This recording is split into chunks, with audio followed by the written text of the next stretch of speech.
Farzandingiz kechqurunlari yig'lab bezovta bo'lib chiqyaptimi? Farzandingiz yig'laganda avtomatik tarzda qimirlaydigan men sizga zo'r yordamchi olib kelib qo'ydim.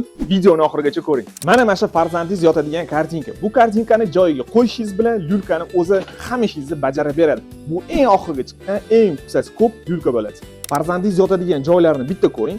Ichlari shunaqa keng bo'ladi. O'zini firmini matraslari havo olish uchun ikkita tarafi ham setka bo'ladi. Kechqurunlari shu tarafini oldini yechib, farzandingizni bemalol ko'rib, spanli krevatga ulab olsangiz ham bo'ladi. Lyulkamizni boshqarish qismiga ham keldik. Mana shunaqa sensor ekran bo'ladi. Bu yerdan yoqib o'chiraverasizlar. Bu yerdan skorsini baland past qilsanglar bo'ladi. Timeri bor, 15 minutdan 45 minutgacha qimirlab turadi.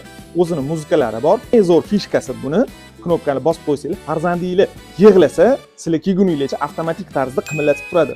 Xuddi shu funksiyalarni flut orqali ham masofadan boshqarsanglar bo'ladi. Lyulkamizni 5 ta urovingda baland past qilsanglar bo'ladi. Xohlagan joylarga qo'yib olsanglar va xonadan xonaga olib yurish uchun tegida 4 ta balloni ham chiqadi. Siz uchun eng zo'r yordamchi bo'layotgan 2026-yil trendga chiqishi kutilayotgan aynan shu lyulkamizni eng qulay narxlarda sizga taklif qilib qolamiz. Narxini bilmoqchi bo'lsangiz, kommentda plyus qoldiring. Sizga narxini yozib yuboramiz.